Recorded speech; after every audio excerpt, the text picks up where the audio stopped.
시청자 여러분 안녕하십니까? YTN 뉴스앤이슈 시작합니다. 이동관 방송통신위원장이 국회 탄핵안 처리를 앞두고 사의를 표명했습니다. 이 위원장은 윤석열 대통령에게 어제 늦게 직접 사퇴 의사를 밝힌 것으로 알려졌습니다. 취재기자 연결해서 자세히 알아보겠습니다. 유한홍 기자. 네, 방송통신위원회에 나와 있습니다. 네, 이 위원장 오늘 출근은 했습니까? 네, 그렇습니다. 이동관 방송통신위원장은 임시 국무회의 참석 후 과천 방통위 청사로 출근했습니다. 이동관 방통위원장은 9시 40분쯤 방통위 청사로 들어서며 기자들과 만나 직접 사의 표명 사실을 확인해 줬습니다. 입장을 정리하는 시간을 가진 후에 다시 기자실로 와서 배경을 설명하겠다고 말했습니다.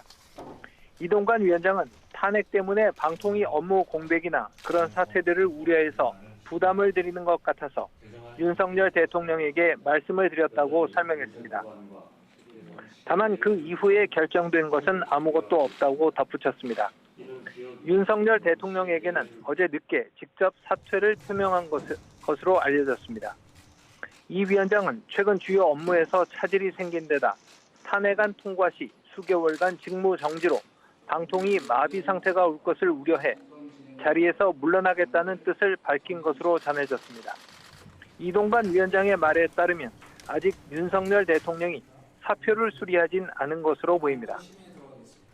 더불어민주당은 오늘 오후 예정된 국회 본회의에서 이동관 위원장의 탄핵안을 통과시킬 계획이었는데 이 위원장이 스스로 물러날 의사를 표명하면서 무산될 가능성이 커 보입니다. 지금까지 과천 방송통신위원회에서 YTN 유환홍입니다. 더불어민주당은 이동관 방통위원장이 전격 사의를 표명하자 꼼수, 뺑소니라며 윤석열 대통령은 사표를 수리해서는 안 된다고 주장했습니다. 검사 2명의 탄핵안은 예정대로 강행 처리하겠다는 방침인데 국민의힘은 헌법재판소가 기각할 경우 의원직 사퇴 등 책임을 져야 할 것이라고 반발했습니다. 국회 취재기자 연결합니다. 박기환 기자. 네, 국회입니다. 네, 먼저 이동관 방통위원장 사의 표명으로 상황이 좀 달라진 것 같은데 각당 입장 전해주시죠. 네, 더불어민주당은 오늘 오후 본회의에서 이동관 방송통신위원장과 손준성, 이정섭 검사에 대한 탄핵안을 처리할 계획이었습니다. 여당의 반발이 상당했지만 제적 과반 찬성이 가결 요건인 만큼 168석을 가진 민주당 단독으로 탄핵안을 통과시킬 수 있기 때문입니다. 하지만 오늘 오전 이 위원장이 전격 사의를 표명하면서 변수가 생겼는데요. 본회의에 탄핵안이 상정되기 전에 이 위원장의 사표가 수리되고 인사혁신처에 관련 내용이 전달되면 이 위원장이 직을 잃게 돼 탄핵할 대상이 사라지기 때문입니다. 민주당은 이에 대해 꼼수 사퇴, 먹튀라며 강하게 비판하고 있습니다. 이 위원장이 온갖 불법을 자행하고도 탄핵안이 발의되자 이제 와서 뺑소니 치겠다는 거냐며 윤석열 대통령은 사표를 수리하지 않거나 반려해야 한다고 촉구했습니다. 민주당은 이 위원장과 관계없이 검사 2명에 대한 탄핵안 처리는 강행한다는 계획인데요. 국민의힘은 이와 관련해 일방적 의회 폭거라면서 오늘 아침까지 밤샘 농성을 벌였습니다. 특히 앞서 이상민 행정안전부 장관에 대한 탄핵 소추로 업무 공백이 빚어졌다고 주장하면서 이번에도 기각될 경우 민주당이 정치적 책임을 져야 한다고 경고했습니다. 탄핵안을 둘러싼 갈등으로 여야 대치는 한동안 계속될 것으로 보이는데 오늘로 예상되는 노란봉투법과 방송3법 거부권 행사를 두고도 충돌이 불가피해 보입니다. 여당은 사회 갈등이 심각히 우려되는 법안들에 대한 윤석열 대통령의 거부권 행사는 당연한 귀결이라는 입장입니다. 반면 민주당은 거부권 행사는 방송 장악을 멈추지 않겠다는 대국민 선전포고이자 노동자들을 지옥으로 다시 내몬 반헌법적 형태라고 반발하고 있습니다. 여기에 내일로 법정 시한이 다가온 내년도 정부 예산안 여야 협의도 순탄치 않은데요. 국회 선진화법에 따라 오늘 본회의에 정부 예산안 원안이 부의되는데 협상은 진통을 거듭하고 있어서 지난해에 이어 올해도 예산안 지각 처리가 우려됩니다. 네, 여야 내부 상황도 알아보겠습니다. 여당은 어제 혁신위 발표에 대한 당내 분위기 어떻습니까?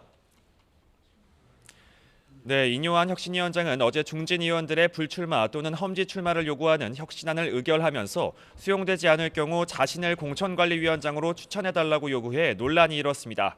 김기현 대표는 사실상 거절 의사를 밝혔는데 당내에선 엇갈린 반응이 나왔습니다. 윤희석 대변인은 MBC 라디오에서 공관위원장 추천 요구는 중진들의 희생과 헌신을 실현하기 위한 방법일 뿐 자리 자체를 요구한 건 아니라고 평가했습니다.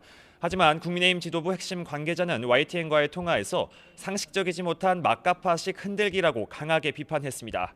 총선 기획단과 당무 감사를 통해 더 강한 혁신을 추진하고 있다면서 인요한 혁신위가 김기현 지도부를 흔들기 시도는 어림없다고 선을 그었습니다. 한편 민주당에선 이재명 대표의 측근인 김용전 민주연구원 부원장의 실형 판결을 두고 술렁이고 있습니다. 친명계 박찬대 최고위원은 오늘 최고위에서 공정하고 상식적인 판결인지 되묻지 않을 수 없다며 군사독재 시절에나 있을 법한 사법살인이 반복되는 것 같다고 말했습니다. 이어 항소심에서 진실이 명명백백하게 밝혀지게 되길 기대한다면서 김용전 부원장을 엄호했습니다. 반면 비명계 김종민 의원은 CBS 라디오에서 그동안 이 대표와 측근들에겐 문제가 없다며 민주당이 정치 탄압으로 맞섰던 주장이 깨진 셈이라면서 총선에서도 이런 방탄 기조를 유지할 것인지 당내 레드팀을 가동해 냉정하게 분석해봐야 한다고 지적했습니다. 이 대표의 대장동 관련 재판이 계속되는 가운데 총선에서 이 대표의 역할론 등을 두고서도 친명 대 비명의 의견 충돌은 한동안 계속될 것으로 보입니다. 지금까지 국회에서 YTN 박견입니다. 네, 정부가 한덕수 국무총리 주재로 오늘 아침에 임시 국무회의를 열고 노란봉투법과 방송 3법에 대한 제2요구안을 통과시켰습니다. 윤석열 대통령이 재가만 하면 취임 이후 세 번째 거부권 행사가 됩니다. 취재기자 연결합니다. 이승배 기자. 네, 정부 서울청사입니다. 네, 거부권을 행사할 거라는 관측이 많았는데 결국 예상대로 진행되는 수순이죠? 네, 맞습니다. 정부가 오늘 아침 8시에 임시 국무회의를 긴급 소집했습니다. 회의에는 노란봉투법과 방송 3법에 대한 제의 요구안, 쉽게 말해 거부안이 상정됐습니다. 해당 법안들은 지난달 9일 야당 주도로 국회 본회의를 통과했고요. 지난달 17일 정부로 넘어왔습니다. 보름 안에 공포나 제의를 요구해야 해서 마감 시한이 내일까지였는데 바로 하루 전날인 오늘 국무회의를 연 겁니다. 통상 임시 국무회의는 급히 추경 예산을 다루는 경우가 대부분이었고요. 이번처럼 특정 안건 처리만을 위해서 소집한 경우는 드뭅니다. 한덕수 부총리는 모두 발언에서 해당 법안들에 대한 생각을 밝혔습니다. 우선 노란봉투법은 사용자를 모호한 개념으로 확대해 해석을 둘러싸고 현장에 혼란을 초래할 것으로 보이고 헌법상 죄형 법정주의의 명확성 원칙을 위반할 소지가 있다 이렇게 말했습니다. 이로 인해 노동쟁의 대상이 크게 확대돼 그동안 공식적인 중재기구 등을 통해 해결해오던 사안까지도 모두 파업을 통해 해결을 시도하는 것이 가능해지게 됐다고 평가했습니다.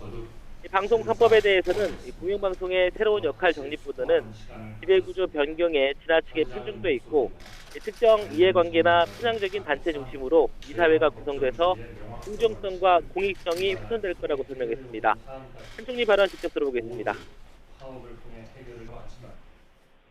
이러한 문제점들을 모두 감안할 때 이번 개정안들이 과연 모든 근로자를 위한 것인지 그리고 공영방송의 독립성과 중립성을 위한 것인지 묻지 않을 수가 없습니다. 한 총리는 지난달 10일 국무회의에서도 경제와 국민 생활에 심대한 영향을 끼칠 법안을 야당이 강행 처리했다고 비판했습니다. 대통령실은 법안 통과 이후 공식 반응을 자제해봤지만 내부에서는 부정적 기류가 강해서 거부권을 행사할 거란 전망이 우세했습니다. 제2요구안이 국무회의를 통과하면서 윤석열 대통령의 재가만 남았는데요. 윤 대통령이 이번에 거부권을 행사하면 취임 이후 세 번째가 됩니다. 지난 4월 양곡관리법 개정안에 대해 첫 거부권을 행사를 했고요. 이어서 지난 5월엔 간호법 제정안에 대해 거부권을 행사했습니다. 대통령이 최종 거부권을 행사하면 노란봉투법과 방송 3법은 다시 국회로 돌아갑니다. 국회에서 다시 통과시키려면 재적 의원 과반 출석에 3분의 2 이상 찬성이 필요하기 때문에 야당이 모두 힘을 합쳐도 통과 가능성은 없습니다. 거대 야당 주도로 쟁점 법안을 일방 처리하고 이어서 대통령이 거부권을 행사해 사실상 폐기하는 이런 악순환이 또 반복되고 있습니다. 지금까지 정부 서울청사에서 YTN 이승배입니다. 우리나라와 미국, 일본, 호주가 북한의 군사정찰 위성 발사 관련자들에 대해 최초로 같은 날 독자 제재를 단행했습니다. 이런 가운데 북한은 국제사회 경고를 무시하고 오늘부터 정찰 위성 공식 임무를 시작한 것으로 보입니다. 취재기자 연결합니다. 조수연 기자. 네, 외교부입니다. 네, 정부의 대북 독자 제재 조치부터 전해주시죠. 네, 우리나라와 미국, 일본, 호주가 북한의 군사정찰 위성 발사에 대응해서 처음으로 4개국 간 조율된 대북 제재를 같은 날 단행했습니다. 외교부는 기존 한미일 연쇄 독자 제재에 호주가 처음으로 동참한 것은 북한의 거듭된 도발을 좌시하지 않겠다는 국제사회의 의지가 강화되고 있음을 보여준다고 평가했는데요. 제재 대상은 나라별로 다릅니다. 우리 정부는 북한 위성 개발과 관련 물자 조달, 탄도미사일 연구 개발 운용에 관여한 북한인 11명을 제재 대상으로 지정했습니다. 명단을 보면 위성설비 반입 사업을 총괄하는 리철주 국가항공우주기술총국 부국장을 비롯해서 국가항공우주기술총국 소속 4명이 있고요. 최일환, 최명철 군수공업부 부부장, 김춘규 조선인민군 중장, 진주남 주 러시아 대사관 무역서기관도 포함됐습니다. 이는 윤석열 정부 들어 13번째 대북 독자 제재로 진주남을 제외한 10명은 우리나라가 세계 최초로 제재한 겁니다. 이로써 지난해 10월 이후 우리 정부가 지정한 독자 제재 대상은 개인 75명과 기관 53곳으로 늘어났습니다. 미국 정부는 이번에 북한 대량 살상무기 프로그램 관련 해커 조직 김숙희와 북한 인사 8명을 제재했고요. 일본 정부는 핵미사일에 관여한 단체 4개와 개인 5명을 외환법에 근거해서 자산 동결 대상으로 추가했습니다. 네, 이런 가운데 북한 정찰위성 만리경 1호가 오늘부터 공식 정찰 임무에 들어갔다고요? 네, 북한은 앞서 만리경 1호가 세밀 조종 공정을 거쳐서 12월 1일부터 정식 정찰 임무를 수행할 것이라고 밝혔는데요. 이후에도 북한 매체는 세밀 조종 과정이 예상했던 것보다 하루나 이틀 정도 앞당겨서 진행되고 있다고 보도하면서 위성 정상 작동에 차질이 없음을 내비쳤습니다. 다만 오늘 새로운 발표를 하거나 관련 사진은 아직 공개를 하지는 않고 있습니다. 이런 가운데 김정은 국무위원장은 북한 공군기념일인 항공절을 맞아 공군사령부와 제1공군사단 비행연대를 방문했습니다.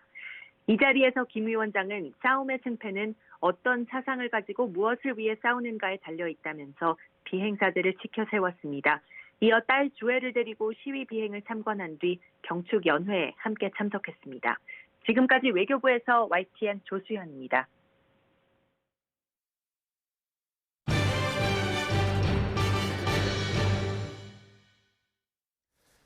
네, 오늘의 정치권 이슈 김근식 전 국민의힘 비전전략실장, 복기왕 전 청와대 정무비서관과 이야기 나눠보겠습니다. 어서 오십시오. 안녕하세요. 네, 먼저 12월 첫날인데 오늘도 굉장히 국회 상황이 바쁘게 돌아갔습니다. 예정대로라면 오늘 잠시 후에 본회의에서 이동관 방통위원장과 검사 2명에 대한 탄핵소추안 처리를 민주당이 시도할 예정이었었는데 이동관 방통위원장이 사의 표명을 선언하면서 변수가 생겼습니다. 오늘 아침 여야 원내대표 입장부터 들어보시죠. 오늘 오전에 이동관 방통위원장이 사의 표명을 했습니다. 탄핵을 회피하기 위해서 꼼수를 했는데 대통령께서 이에 대한 사표 수리하는 것은 현재 국회가 헌법적 절차를 진행하고 있는 것에 대한 명백한 방해 행위가 될 것입니다. 사표를 제출한 게 사실이라면은 또 인사권자께서 그 사표 수리 여부에 대한 판단을 하실 걸로 생각합니다. 탄핵 대상자가 사의를 표명했는데 그럼 앞으로 이동관 방통위원장 어떻게 되는 건지, 그리고 방통위는 어떻게 되는 건지도 좀 짚어볼까요? 아마 그 탄핵 대상자가 사표를 제출했고 대통령이 그 사의를 받아들인다고 한다면 사실은 이제 사표를 수리하게 되는 거거든요. 그럼 탄핵안 자동 폐기 수순으로 그렇죠. 왜냐하면 대상자가 없어졌기 때문에. 예. 그러면 사실은 오후 2시로 예정됐던 탄핵안 표결은 의미가 없는 것으로 아마 자동 폐기가 될 것으로 좀 생각이 되고요. 말씀하신 방통위원회는 지금까지는 이제 민주당이 이동관 방통위원장에 대한 탄핵 사유 중에 하나로 2인 체제로 이걸 운영하고 있다도 탄핵 사유로 했습니다. 그러나 2인 체제는 탄핵 사유가 아니고 법률 위반이 전혀 아니고요. 절차적 정당성이 있는 하자가 전혀 없는 내용입니다. 2인 이상의 방통위원으로 하게 되어 있고 지금 제적 의원 수가 2명이기 때문에 2명이 다 참석해서 하는 겁니다. 그리고 또 하나는 말씀하신 것처럼 지금까지 그렇다면 2인으로 진행되는 방통위원회 의결사항이 불법일 정도로 탄핵 사유가 된다고 한다면 최근에 결정 났던 연합뉴스 TV와 YTN의 최대 주주 변경 승인도 보류 결정한 게 대해서 그럼 이게 법률 위반이 되겠습니까? 그렇지는 않거든요. 그러니까 민주당이 사실은 말도 안 되는 이유를 붙여서 방통위원장을 업무를 정지시키려는 정치적 의도로 실행한 건데 그럼에도 불구하고 제가 듣기로는 그럼에도 불구하고 대통령실이나 용산에서는 이게 이동관 위원장의 탄핵이라는 이 정치적 쟁점이 너무 확대되면은 전국에 부담이 가고 또 실제로 대통령의 국정 운영에 상당히 정치적 부담이 되기 때문에 좀 고민을 했던 것으로 보입니다. 예. 그러다 보니까 아마 이동관 방통위원장이 스스로 본인으로 인한 그러니까 불법적인 사유나 그런 탄핵의 이유는 없지만 본인으로 인한 정치적 쟁점이 한 중간에 놓여 있는 것이 부담스럽다는 것을 아마 스스로 깨닫고 사퇴를 서를 낸 것으로 이렇게 해당이 되고 만약에 사퇴가 되면 이제 2명 중에 1명이 없어지기 때문에 그러니까요. 방통위의 사실은 업무는 사실상 중지되는 수밖에 없습니다. 예. 지금까지 이동관 방통위원장 자격이 없다, 물러나야 된다 이런 사퇴 압박은 민주당에서 계속돼 왔었는데 지금 사의를 표명했는데 이번에는 사표 수리하지 말라 이렇게 얘기하고 있거든요. 어떤 과정 때문에 그런 겁니까? 뭐 즉답을 드리면 사표에 대한 진정성이 있었다라고 하면 이미 지난번에 한번 보고됐다가 그다음에 철회를 했지 않습니까? 그때 전국에 이런 어려운 문제가 있으니 이것을 풀기 위해서 사표를 제출했으면 돼요. 그런데 다시 또 11월 30일 날 추진할 것이다라는 것이 이미 공공연하게 다 공표가 됐었는데 예. 알고 있음에도 불구하고 시간을 끌다가 국회에 보고된 이후에 사표를 낸다라고 하는 것은 이것은 정치적으로 활용하려고 하는 것밖에 안 되는 것 아니냐. 결국은 야당에 의한 피해자 코스프레 이런 어떤 정치적 의도가 깔린 것 아니냐라는 것이고 그러하기 때문에 이미 국회에서는 절차가 시작됐으니 그 절차가 시작과 동시에 진행될 수 있도록 국회를 존중하라라는 뜻이에요. 그래서 사표를 받지 말아라 이런 어떤 그 민주당의 요청이기 때문에 이거에 대해서도 저는 윤석열 대통령이 좀 귀담아 들을 대목이 있는 것 아닌가 싶고요.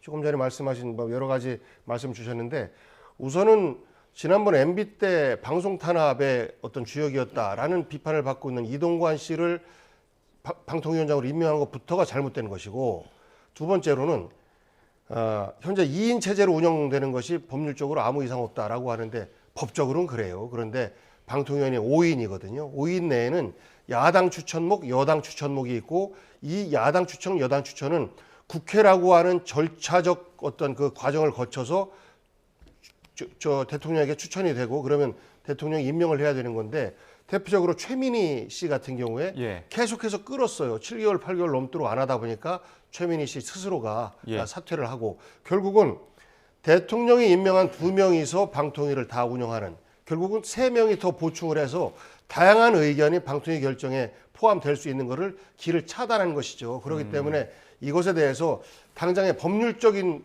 어떤 직접적 위반보다는 이 어떤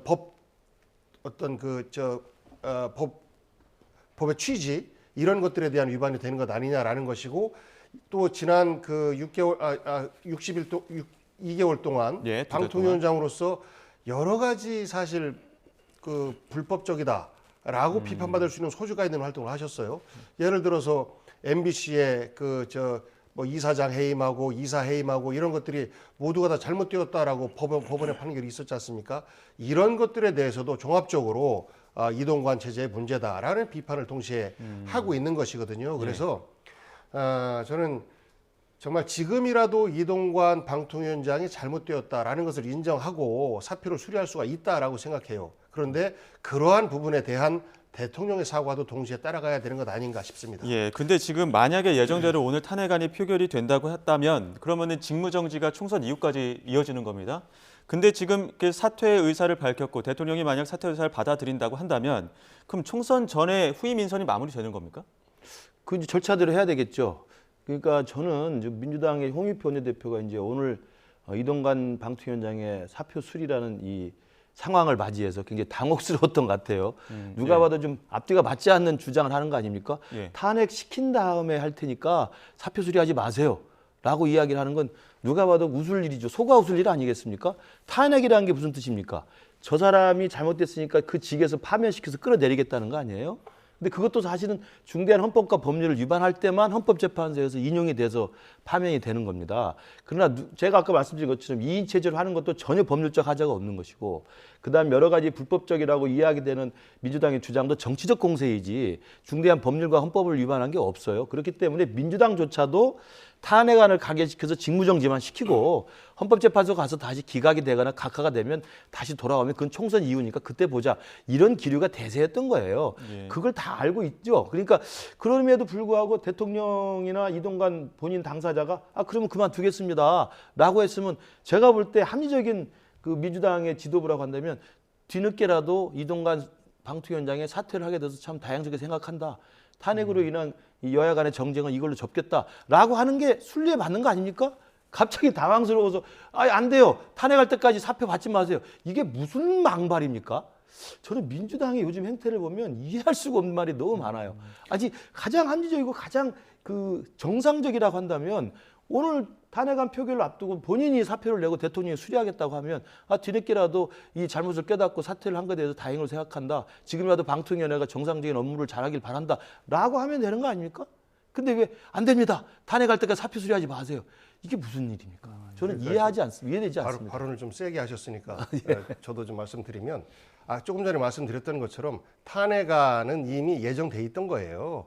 이거를 전국을 덜 혼란스럽게 이 문제를 마무리하겠다라고 했으면 진작에 사표를 내고 수리했으면 이렇게까지 안 됩니다. 그러니까 대통령은 결국 거대 야당 때문에 아무것도 못합니다라는 피해자 호소를 하고 싶은 거예요. 총선을 앞두고. 그리고 이미 국회에 상정됐음에도 불구하고 사표를 내라라고 용산에서 지시가 없이 혼자서 사표 냈겠습니까, 저분이. 그러니까 용산에 지시가 있었다라고 추측이 될 수 있는 것인데, 결국은 국회를 무력화시키는 겁니다. 그러니까 국회에 대한 존중이라고 하는 것은 눈 씻고 찾아볼 수도 없는 윤석열식의 국회 무시하는 이런 행위다. 그래서 만약에 자신이 있다면 탄핵안이 헌법재판소에 가서 기각되지 않을 자신이 있다, 기각될 자신이 있다라고 하면 그냥 두고 보세요. 저는 자신이 없는 것 때문에 혹시 인용되면 정말로 큰 파장이 벌어지니까 그런 것 때문에 두려워서 이러는 것 아닌가. 그리고 실제 그런 것들에 대한 여러 가지 의혹들이 지금 남아있기 때문에 그런 두려움 때문에 지금 꽁무니 빼는 것 아닌가라는 의구심들이 있거든요. 그렇기 때문에 국회의 절차를 존중해달라라는 것이에요. 만약에 그래서 이것을 더 이상 정쟁으로 가는 것을 우리가 두고 볼 수 없으니 사표시키고 그간의 이런 행태에 대해서 여당으로서 송구스럽게 생각한다라는 최소한의 여당의 어떤 반성이라도 있다라고 하면 저는 더 이상 이렇게 전국을 극단으로 치닫지 않게 하는 이러한 방법일 수도 있겠다 하는데, 아니 그 전에 이제 민주당에서 먼저 꼼수로 활용하기 때문에 아니죠. 국회를 존중하라는 이야기가 아니라 국회가 탄핵이라는 그 권한을 남발하고 있고, 탄핵이라는 남발을 통해 가지고 국정 운영을 파탄시키는 것을 국민들이 다 알고 있고, 방통위원장이 헌법과 법률 위반한 게 전혀 없는 것을 뻔히 알고, 그러나 다만 직무정지만 시키겠다는 국회 탄핵권에 대한 그 남용인데, 그럼에도 불구하고 잘못한 게 없음에도 불구하고 더 이상 이게 정쟁화되는 건 정치적 부담이 있으니 뒤늦게라도 버티고 버티다 가는 거 아니겠습니까? 뭐 이제 와서 한다고 뭐라고 말하면 말이 안 되죠. 그렇게 사퇴를 한 건데, 지금 홍익표 원내대표 보세요. 탄핵할 때까지 사표 수리하지 마세요 라는 이야기를 먼저 하면 안 되죠. 제가 볼 때 지금 주장하신 것처럼 그러면 대통령이 먼저 사과라고 이야기하시는데, 중요한 건 민주당이 먼저 이걸 순순히 받아들여야 됩니다. 어떻게 저런 반응을 할 수가 있죠? 홍익표 원내대표가 2시에 우리 탄핵 표결할 테니까 탄핵할 때까지는 사표 수리하지 마세요란 말을, 이게 지나간 사람이 들으면 이게 웃지 않고 어떻게 배기겠습니까? 제가 볼 때는 정말 민주당 스스로가 먼저 이 부분에 대해서 탄핵권 남발이라는 것에 대한 정치적 부담이 있다면 지금이라도 그러면 우리가 탄핵을 추진하려고 했으나 상대방이 그만뒀으니 다행이라 생각한다라는 식의 이야기가 나와야 여당도 거기에 화답할 수 있는 거죠. 근데 고심 끝에 사퇴를 했는데, 아니 사퇴하면 안 됩니다, 사표 수리해 마세요. 네. 이건 제가 볼 때 상식에 어긋나는 거죠. 자, 지금부터 어차피 본회의에서 검사 2명에 대한 탄핵소추안이 이루어질 것으로 예상이 되고 있기 때문에 향후 또 전국 상황 지켜봐야 될 것 같고요.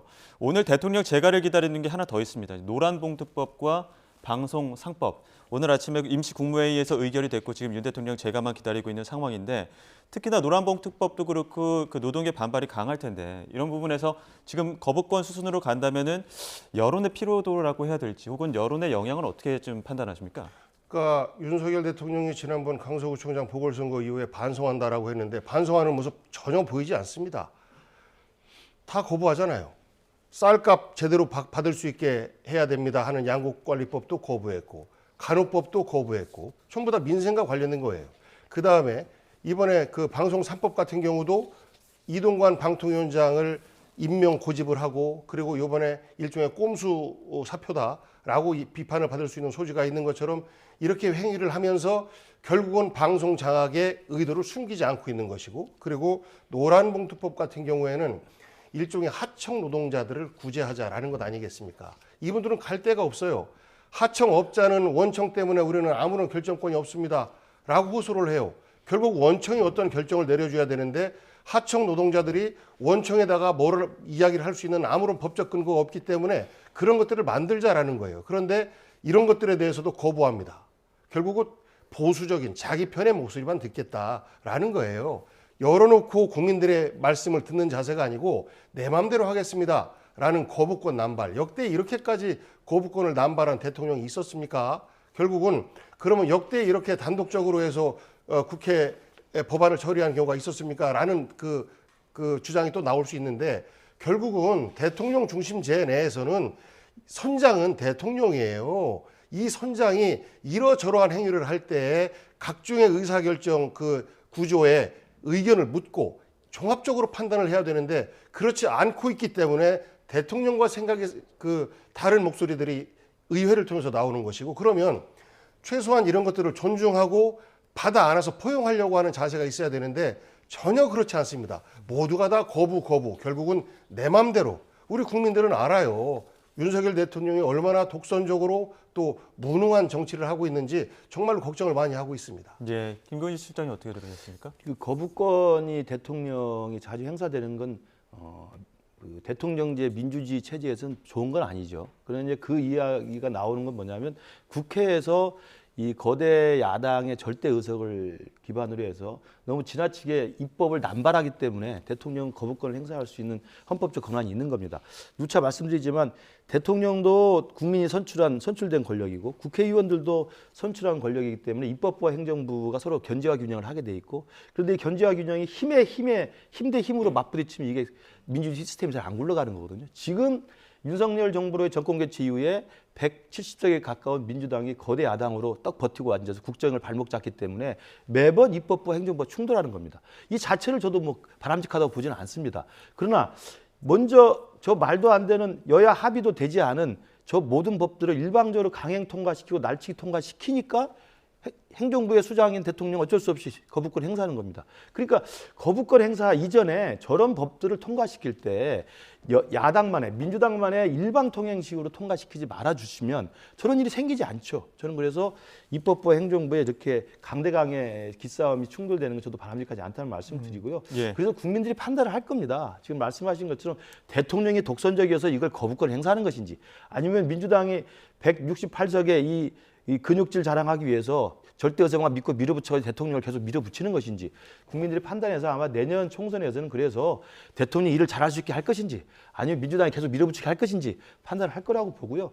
제일 제가 볼 때 이해되지 않는 것은 지금 문제되는 양곡관리법, 간호법, 노란봉투, 방송사법 저게요. 21대 국회에 정권 개최 이전에 민주당이 하면 얼마나 할 수 있는 겁니다.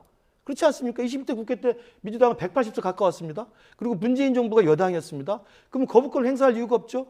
노란봉투법 그리고 간호사법, 양곡관리법 그때는 왜 안 했습니까? 우리는 그때 소수의 야당이었는데 그때는 하나도 안 했습니다. 그리고 정권이 바뀌니까 야 밀어붙여 이거거든요. 국민들이 다 압니다. 자, 거기에 대해서 왜 문재인 정부를 또 말씀하시니까 왜 안 했냐? 국회도 다수 의석이고 대통령도 민주당 소속인데 지들 마음대로 한다라고 비판하지 않겠습니까? 그러하기 때문에 오히려 문재인 정부 그때에는 야당의 의견, 소수의 의견이지만 야당의 의견을 듣고 합의 처리하려고 하는 노력을 했던 거예요. 지금도 그 합의 처리하시죠. 아니, 그런데 국회는 다수가 민주당이고 소수가 국민의힘이에요. 여기는 합의해야 되고 대통령은 자기 마음대로 해도 되는 그거 아니지 않습니까? 그러니까 국회에서 합의를 하는 게 우선이죠. 결국은 국회에서 합의가 안 되면 대통령도 하지 말아야죠. 그런데 그렇지 않지 않습니까? 법 만들어 놓고 시행령으로 그 법을 무력화시키고 그리고 대통령의 권한이라고 해서 이 법은 거부하고 있고 이런 것 아니겠습니까? 그래서 국회는 어쨌거나 합의를 위해서 최선의 노력을 하되 안 될 경우에는 다수결로 결정을 하게 돼 있는 겁니다. 예. 다수결 결정 전에 합의가 되면 좋겠지만 예. 그렇지 않은 경우에 대통령으로서는 다수의 목소리가 들려있는 그 의회의 목소리를 제대로 좀 존중하고 받아들이는 이러한 모습들을 우리 국민들은 기대를 하고 있는 겁니다. 그러니까 저 훌륭한 네. 법이라면 그때 당시에 여당이면서 다수당일 때 야당과 합의해서 얼마나 처리할 수 있었죠. 그거 안 하다가 지금 와서 합의 안 윤석열이 해줬지 않습니까? 정권이 바뀌니까 발목 잡는 것으로 진짜 그야말로 거대 야당이 힘자랑하는 네. 거 말고 뭐 있습니까? 역사를 들이켜 보세요. 그동안 국민의힘에서 대통령이 합의 거부권이 안 뻔히 해줬어요. 알면서. 독선한다 이렇게 네. 비판하면서. 자, 지금 저기 지금 행정 입법과 관련된 이야기인데 사법부 소식도 한번 짚어봐야 될 것 같아요. 주제를 좀 달리 해볼게요. 어제 대장동 개발 특혜 의혹과 관련해서 법원의 첫 판결이 또 나와서 이 부분 두 분 의견 들어보겠습니다. 이재명 민주당 대표 측근 김용 전 민주연구원 부원장 재판이었는데 불법 정치자금 혐의 모두 유죄 판결이 나와서 징역 5년 선고받고 법정 구속됐습니다. 관련 영상부터 보고 이야기 나눠보겠습니다.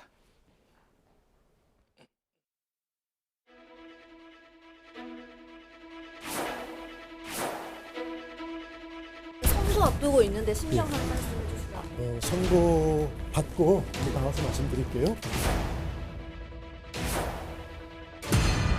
돈을 받은 사실이 없는데 받았다고 지금 판결이 나서 정말 납득할 수 없고요.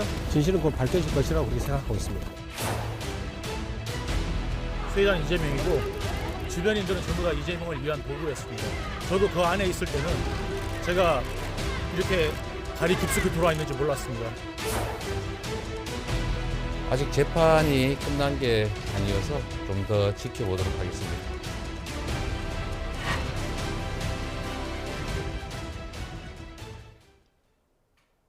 어제 판결을 보게 되면 결국에는 불법 정치자금이 남욱, 정민용, 유동규, 김용까지 전달됐다라는 것은 이제 재판부의 판단이 나온 겁니다. 어제 법원 판결 어떻게 보셨습니까? 저는 굉장히 큰 의미가 있다고 봐요. 그러니까 이재명 민주당 대표의 그동안의 사법 리스크, 또 네. 지금 재판을 여러 개 받고 있기 때문에 재판 리스크가 있는데 이 부분에 대해서 이재명 대표의 일관된 입장은 전부 아닙니다. 거짓말입니다. 조작입니다. 다 이거잖아요. 그건 뭐냐면 전혀 모든 사실을 부인하는 것이었는데 그와 똑같은 게 바로 이제 김용 지금 부원장이었죠. 그러니까 이 대장동과 관련해서 대장동 일당으로부터 수억 원의 돈을 받았다는 걸로 지금 재판에 붙여졌는데 거기에서 1심 판결은 똑같이 이재명 대표와 똑같이 김용 부원장도 절대 받지 않았다, 아니다, 거짓말이다, 조작이다, 기획이다라고 주장을 했는데 그 주장이 무너진 겁니다. 1심 판결 재판부에서는 받았고 계속 반성하지 않고 있으니 징역 5년에 법정 구속했습니다. 이 추운 날씨에 감옥을 가서 살아봐야 됩니다. 그래야 반성을 해야 됩니다. 이제 이게 하나 있기 때문에 중요한 것은 이재명 대표식의 모르쇠로 일관하면서 모든 걸 부인하고 있는 이 사법 리스크의 첫 뚝이 뚫렸다라는 점이 하나 있고요. 다시 말해서 유동규의 말이 맞았고 이재명 경진상 김용의 부인이 거짓말했다는 게 입증됐다는 게 하나 있고요. 두 번째는 거기서 끝나지 않죠. 그러면 6억 원 정도를 유동규로부터 전달받아서 정치자금법 위반이 됐는데요. 그 정치자금을 그러면 김용이라는 사람이 2021년 그 당시 정치합니까? 누가 정치하죠? 이재명 대표가 당시 지사가 민주당의 대선 후보의 경선에 뛰어들어 정치를 하는 겁니다. 그러면 유동규로부터 받은 김용의 6억 원이 유죄로 판결됐는데 그 돈이 정치자금법 위반하는 거예요. 불법적인 정치자금이라는 거예요. 그럼 불법적인 정치자금을 받아서 누가 썼습니까? 누가 썼을까요? 이건 밝힐 수밖에 없는 겁니다. 예. 그 김용의 6억 원을 그럼 뭐 몰래 그러면 뭐 배달 사고 냈을까요? 아니면 그 김용의 6억이 정치자금법이라는 것은 이걸 불법적으로 모아서 불법적인 정치 활동에 썼다는 거 아닙니까? 예. 그게 이재명 당시 후보의 정치 자금으로 쓰였다는 충분한 합리적 의심이 있는 것이죠. 그래서 그 용처를 분명히 캐물을 수밖에 없고 수사를 할 수밖에 없고 세 번째 이게 저는 이 부분이 더 중요하다고 보는데 이 모든 사단이 유동규가 처음에 입을 다물고 이재명을 지켜주다가 심경의 변화를 일으켜서 다 진실을 고백하기 시작한 거 아닙니까? 예. 그리고 재판부도 유동규의 말이 신빙성이 있다고 보는 건데 유동규에서 그치지 않고 김용도 어제 구속에 돼서 이 추위에 깜빵에서 살아보면 아 내가 나를 이재명이 지켜줄 수 있을까? 나도 나만 당하는 거 아니야? 내가 혼자 모든 걸 뒤집어 써야 되나? 심경의 변화가 있을 수도 있다. 저는 이거 굉장히 그야말로 판도라의 상자가 열리는 저 1심 판결이라고 생각합니다. 검찰도 지금 유동규 씨 혹은 또 김용 전 민주연구원 부원장 재판에서 이 불법 정치자금이 쓰인 곳이 있을 것이다, 용처가 있을 것이다라는 어떤 그 방향성을 가지고 지금 수사를 계속 진행하고 있는 것 같습니다. 어떻게 보십니까? 추측이고 바람이 많이 담겨져 있는 것 같습니다. 정치자금법과 관련해서는 6억을 받은 적이 없다라고 일관되게 김용은 주장하고 있고 예. 그리고 안 받았기 때문에 그 용처에 대해서도 밝힐 수가 없는 것이죠. 그런데 그 6억을 주었다라고 하는 유동규 진술에 신빙성이 있다라고 해서 유죄를 때린 것이고 그다음에 이제 뇌물권은 그 김용 씨가 과거에 성남 시의원 시절에 이해관계에 의한 어떤 그 돈을 받았다라는 것인데 결국은 이런 것들에 대해서 일부 돈을 받은 것은 사실이나 이거에 대해서는 뭐 누구랑 같이 나눴었고 그 당시에 그 정 변호사 이런 분들하고 나눴었고 뭐 이런 주장들이 나오고 있어요. 그래서 일부분은 돈은 있었는데 그거는 그 과정에서 뭐 어떤 형태로든지 썼고 그리고 그 나머지는 받은 적이 없다라는 주장을 지금도 하고 있어요. 그리고 그 1심에서 유일하게 근거로 제시한 것이 유동규 진술에 신빙성이 있어 보인다라는 것 아니겠습니까? 결국은 추측이에요. 증거는 없고 유동규 진술만을 가지고 그 유죄를 때린 건데 그렇기 때문에 이제 1심이 끝난 것이고 유동규 진술에 대한 신빙성에 대해서 2심에서는 또 어떤 판단을 할지 저는 굉장히 궁금합니다. 그렇기 때문에 2심과 3심까지 다 보고 나서 김용 입장에서는 정말 억울한데 본인이 유죄를 받았다라고 주장할 수도 있는 것이고 혹은 김용이 끝까지 거짓말시킬 수도 있는 것이고 저는 그 어떻게 결론이 날지는 아직은 예단을 하기 이르다라는 말씀드리고요. 그 6억에 대해서 이미 확정해서 정치 자금으로 쓰였으니까 이재명을 위해서 쓴 거고 결국은 이재명이 책임져야 되는 것 아니냐 이런 이제 정치적 공격을 해오시는데요. 이재명이 그걸 어떻게 알겠습니까? 그리고 김용 스스로도 나는 안 받았다라고 이야기를 하고 있는 것 아니겠습니까? 그래서 이 부분은 그 6억이 정말 누구한테 어떻게 전달이 되어서 어떻게 쓰여졌는지 이런 것들이 밝혀지면 이재명 대표가 도덕적 책임을 지든 법적 책임을 지든 그렇게 할 겁니다. 그런데 미리부터 예단해서 판도라 상자가 풀렸다라고 하는 것은 지나친 앞서가는 생각 아니신가 싶습니다. 그런데 지금 이제 재판부의 판단은 유동규 씨의 진술에 신빙성이 있다라고 지금 일단 1심은 판단을 했습니다. 근데 더 중요하게 지금 유동규 씨의 신빙성으로 중요한 재판이 공직선거법 위반 사건입니다. 고 김문기 처장을 알았느냐 몰랐느냐. 근데 유동규 씨는 호주 출장을 같이 갔기 때문에 몰랐을 리가 없다 이렇게 주장을 하고 있거든요. 이 재판에는 어떤 영향을 미칠 거라고 보십니까? 아마 그 판사님들도 생각을 할 거예요. 이제 공직에 있다 보면 만나는 사람들이 굉장히 많거든요. 단체로 만나는 분 또 개인적으로 만나는 분들 많은데 개인적으로 차 한잔 마시고 1시간 정도 이야기하고 해도 그분 다 얼굴과 그 이름을 기억하지 못합니다. 특히 얼굴을 보면서 이분이 그 사람이었어 라고 하면 기억이 날 수 있는데요. 이름만 덜커덕 딱 갖다 대면 이걸 기억하는 건 굉장히 어렵습니다. 그래서 그런 이 사건과는 다르게 그 사건은 사람의 기억의 오류가 얼마든지 발생될 수 있는 거기 때문에 이 부분과는 좀 다르게 해석할 여지가 많이 있어 보입니다. 자, 말씀 중에 속보가 들어와 속보 하나 전해드리겠습니다. 저희 앞서 계속 이동관 방통위원장 사의 표명과 관련해서 두 분 이야기 들어봤었는데 지금 윤석열 대통령이 이동관 방통위원장의 사표를 수리했다는 소식이 속보로 들어왔습니다.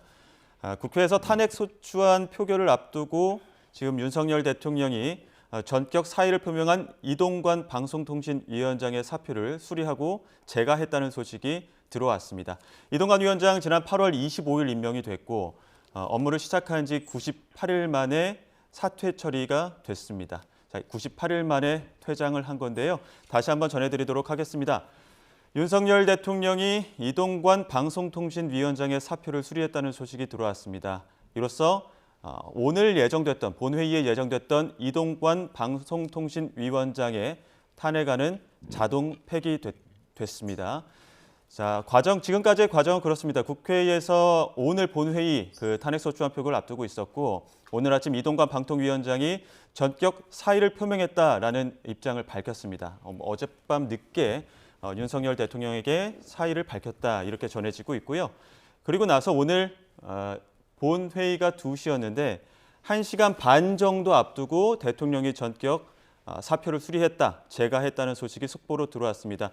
오후 2시쯤 이동관 방통위원장 직접 입장을 표명할 것으로 알려지고 있는데요.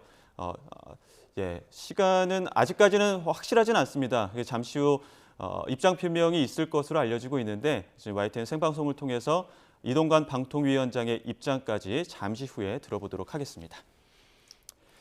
다시 이야기 나눠보겠습니다. 속보가 나온 김에 한 말씀 드리면 저는 지금이라도 사의 표명하고 제가 한 거 잘했다고 생각해요.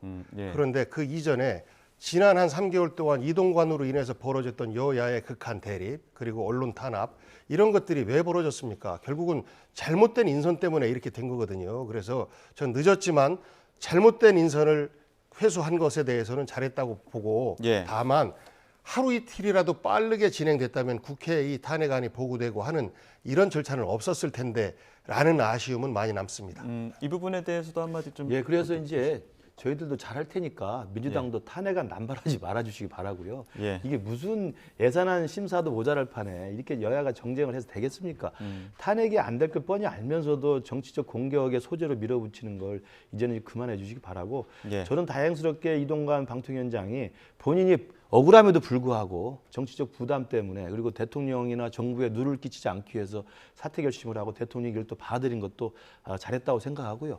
저는 윤석열 대통령의 이 부분에 대해서 저 태도 변화를 좀 감지할 수 있는 대목이라고 생각을 해요. 그러니까 강서구청장 보궐선거 이후에 윤석열 대통령에 대한 부정적 여론이 계속 늘어났던 것은 이 독선, 불통, 뭐 국민들이 이렇게 생각하는데 그걸 자꾸 수용하지 않는 모습이었다는 여론이 많지 않았습니까? 그럼에도 불구하고 이번에 이 사건을 보면 분명히 이동관 방통위원장에 대한 민주당의 탄핵 강행이라는 게 잘못된 것이고 부당하신 것이라는 걸 알았음에도 불구하고 그래도 불구하고 정치적으로 이게 쟁점화되고 국민들이 그런 부분에 대해서 관심을 갖게 되고 오히려 윤석열 정부에 정치적 부담이 있다고 한다면 잘못이 없음에도 불구하고 그런 국민의 일부의 여론들을 수용해서 과감하게 그러면 사퇴시키는 이런 식의 저는 모습이라고 한다면 저는 대통령의 국정운영 스타일에 저는 굉장히 긍정적인 변화의 시그널이라고 생각합니다. 저희가 이재명 대표 그리고 김용 전 민주연구원장 측근이죠. 그 재판과 관련해서 이야기를 나누고 있었는데 김근식 실장님께 이거 여쭤보겠습니다. 지금 이낙연 전 대표가 계속 지금 이재명 대표에 대한 그 발언을 쏟아내고 있습니다. 지금 이렇게 재판받는 상황에서 과연 총선 치를 수 있을 것이냐 이런 의문을 던지기도 했고요. 지금 측근 재판에서 유죄 판결이 나왔기 때문에 아무래도 이재명 대표 측에서는 그 재판 과정에서 부담이 좀 클 수밖에 없을 텐데 이런 과정들은 어떻게 바라보고 계십니까? 맞는 이야기죠. 그러니까 지금 일주일에 한 번 이상은 재판에 나와야 되고 그리고 여러 개의 사건이 동시에 재판이 진행되고 있고 더더군다나 어제 김용 부원장의 징역 5년 법정 구속으로 인해서 실제로 이재명 대표와 관련된 범죄 혐의 입증, 범죄 혐의의 유죄 판결 가능성이 높아졌지 않습니까? 제가 볼 때 아까 문이 열렸다. 게이트키퍼가 사라지면서 이제 문이 열렸을 뿐만 아니라 판도라의 상자가 열릴 수도 있다고 보는데 저는 그럼에도 불구하고 이낙연 전 대표가 지금 이야기하는 내용은 사실은 별 찻잔 속의 태풍일 거라고 생각을 해요. 시기가 너무 늦었습니다. 이미 민주당은 구속영장 기각 이후 그다음에 이재명 대표의 무리한 단식 투쟁과 구속영장 기각 이후에 민주당 전체 분위기는 이제 이재명 대표에 대한 사법 리스크는 사라졌다. 그리고 강서구청장 보궐선거의 압승 이후에 이대로 가면 우리 민주당은 내년 총선에서 이긴다, 승리한다. 이런 자만감 속에서 전체 지금 민주당의 분위기는 친명 일색화로 다 정리가 돼 있습니다. 거기에 대해서 이미 비명기 한 4명 정도만 원칙과 상식이라고 해서 이제 떨어져 나갈 준비만 하고 있지 그 안에서 어떤 이재명 대표 체제를 뒤바꿀 만한 동력은 사라졌기 때문에 저는 이낙연 전 대표가 이제 와서 이야기하는 게 맞는 말이지만 저게 실제로 이재명 대표 체제의 어떤 근본적인 사퇴나 무슨 변화나 쇄신을 가져올 만한 힘은 이제는 너무 늦지 않았나 생각이 들어요. 자, 시간이 한 2분 정도 남아있는데 두 분께 짧게 여쭙겠습니다. 국민의힘 혁신위 얘기 안 할 수가 없을 것 같아서 어제 인요한 혁신위원장 지금 이 시간쯤에 어제 뉴스에서 공관위원장을 본인을 추천해달라 이렇게 얘기를 하고 시한을 다음 주 월요일로 정했습니다. 김기현 대표 어제 2시간 만에 단칼에 거절한 듯한 뉘앙스로 이야기를 했었는데 다음 주 월요일 어떤 변화를 예상하십니까? 월요일까지 이제 한 2, 3일 남아 있으니까 김기현 대표의 좀 긍정적인 반응을 좀 기대해 보고요. 그리고 만약에 내일 월요일까지도 그게 되지 않는다면 이제 사실은 혁신위는 사실은 조기 종료하고 이제 해체하는 수순입니다. 그러면 강서구청장 패배 이후에 당을 바꾸겠다고 혁신위에 전권을 줬던 김기현 대표도 사실은 정치적 부담이 엄청날 겁니다. 그리고 가장 큰 건 뭐냐면 자신의 울산 지역구를 지키느냐 아니면 지도부를 지키느냐 친윤들이 그대로 자기 자리를 지키느냐가 중요한 게 아니고 민심을 반영하느냐 민심에 거스르냐의 문제로 좀 치환이 될 거라고 봐요. 그렇기 때문에 월요일 날 만약에 혁신위의 요구를 지도부가 거부한다고 한다면 혁신위 조기 종료와 함께 우리 국민의힘은 걷잡을 수 없는 민심의 파도 위에서 그 배가 제대로 갈 수 있을지 고민이 본격화될 거라고 생각합니다. 복현 비서관께서 어떻게 보십니까? 즉답을 안 하겠죠. 그러면서 동시에 즉답을 안 하는 것은 답을 안 내놓는 거죠. 월요일도 안 내놓을 거라고 그렇습니다. 저는 그래서 자연스럽게 그때 이제 혁신에서 나오는 대부분이 결국 총선기획단과 공관위에서 해야 될 일입니다. 그 말씀 주신 것은 총선기획단과 공관위에서 잘 풀어나가도록 하겠습니다. 라는 정도의 답을 예측하고요. 김기현 체제를 공고해 가면서 동시에 인요한 위원장은 지난 한 달 동안 땅에 떨어졌던 국민의힘의 지지율을 올린, 어찌 보면 원맨쇼를 통해서 올린 사람이거든요. 이분과 김기현 대표와의 어떤 극명한 대립, 이런 것들이 형성되면서 당내 일정 정도의 분란이 가속화되지 않을까 이렇게 전망합니다. 예, 알겠습니다. 여기까지 듣도록 하겠습니다. 지금까지 김근식 전 국민의힘 비전전략실장, 복기왕 전 청와대 정무비서관과 이야기 나눴습니다. 오늘 말씀 고맙습니다.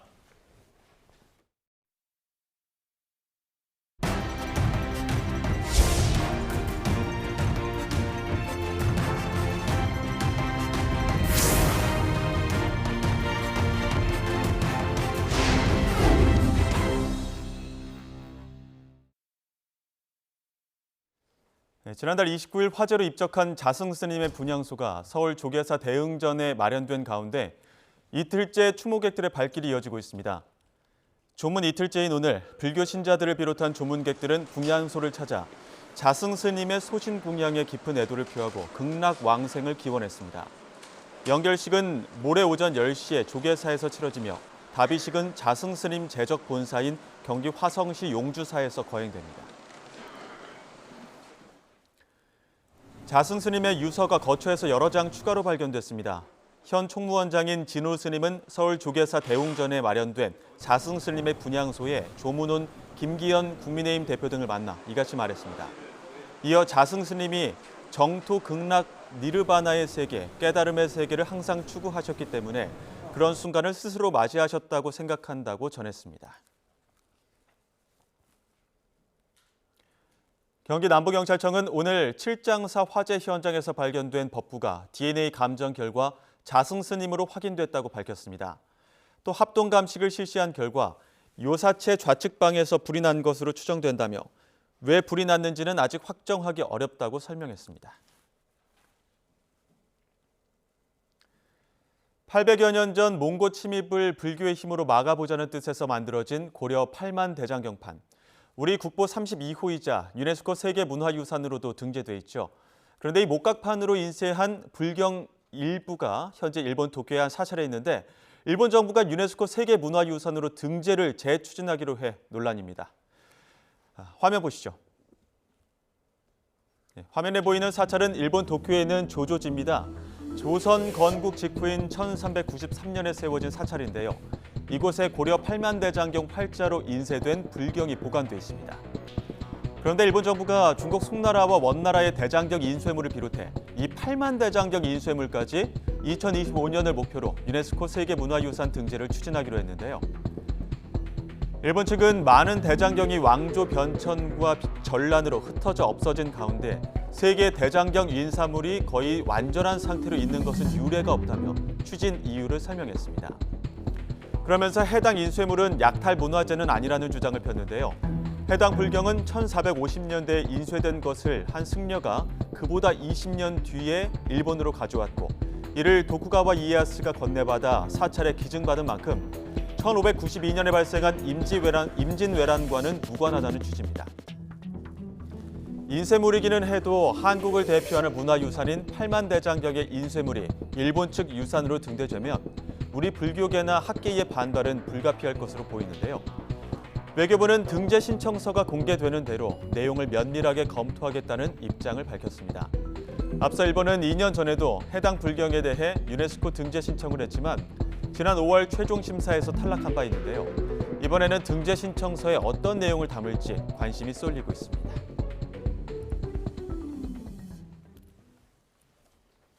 우리 수출이 2달 연속으로 지난해 같은 기간보다 증가한 것으로 나타났습니다. 산업통상자원부는 지난달 수출액이 전년 대비 7.8% 늘어난 558억 달러로 집계됐다고 밝혔습니다.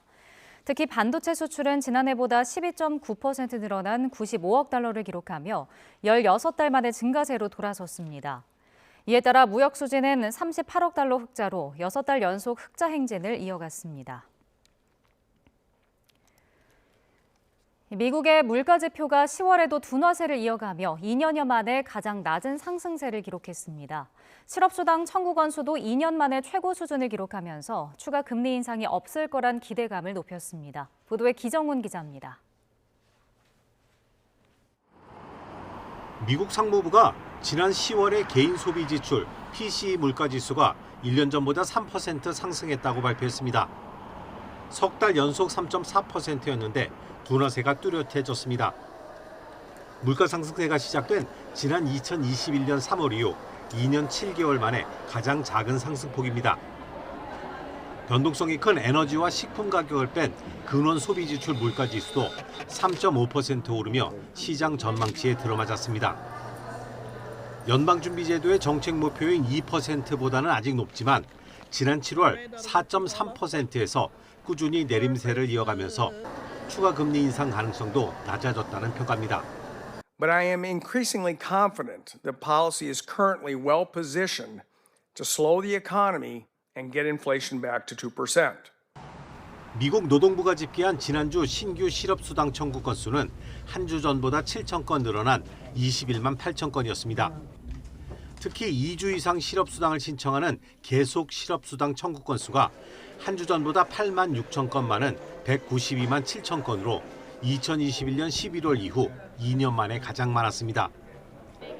해고된 노동자가 새 일자리를 찾기 힘들어지고 있다는 얘기여서 역시 물가 상승세가 둔화했다는 것을 보여주고 있습니다. 이처럼 여러 지표들이 하나같이 인플레이션 둔화세를 나타내면서 추가 금리 인상 전망은 거의 사라졌다는 평가입니다. 내년 봄부터는 금리 인하가 시작될 수도 있다는 기대감이 확산하는 가운데 올해 마지막으로 금리를 결정하는 연준회의는 현지 시각으로 오는 13일에 열립니다. YTN 기정훈입니다. 정부가 내년부터 국산 소주에 대한 과세 기준액을 낮춰 가격 인하를 유도합니다. 기획재정부는 내년 출고분부터 종가세 대상 국산 술의 제조장 가격에서 기준 판매 비율만큼을 차감한 과세 표준을 기준으로 주세를 신고 납부하도록 하는 제도를 도입하기로 하고 시행령과 규칙을 입법 예고했습니다. 오늘도 외출하실 때는 찬바람을 막아줄 수 있는 따뜻한 옷차림 하셔야겠습니다. 종일 강추위가 이어지고 있는데요. 오늘 아침 서울 영하 6.8도, 파주 영하 11.4도까지 떨어졌는데 한낮에도 2도에 머물겠고요. 영하권 체감 추위가 나타나겠습니다. 그 밖의 지역도 낮 동안 예년 기온을 5도에서 7도나 밑돌며 춥겠습니다. 대전 4도, 광주 5도, 대구 6도가 예상됩니다. 추위 속 호남 서해안과 제주도에는 눈이 이어지고 있습니다. 제주 산간에는 대설주의보가 내려진 가운데 오후까지 5cm 안팎의 눈이 더 내리겠습니다. 서해안의 눈은 오늘 오후면 대부분 그치겠지만 제주도는 밤까지 이어지는 곳도 있겠습니다. 그 밖의 지역은 대체로 맑겠고 동해안 지역은 건조주의보 속에 강풍이 이어지겠습니다. 주말인 내일 밤에는 경기 북동부와 강원도에 눈이 조금 내리겠고요. 휴일부터는 예년 기온을 회복할 전망입니다. 날씨였습니다. 네, 잠시 후 뉴스앤이슈 2부가 이어집니다. 저희는 잠시 뒤에 돌아오겠습니다.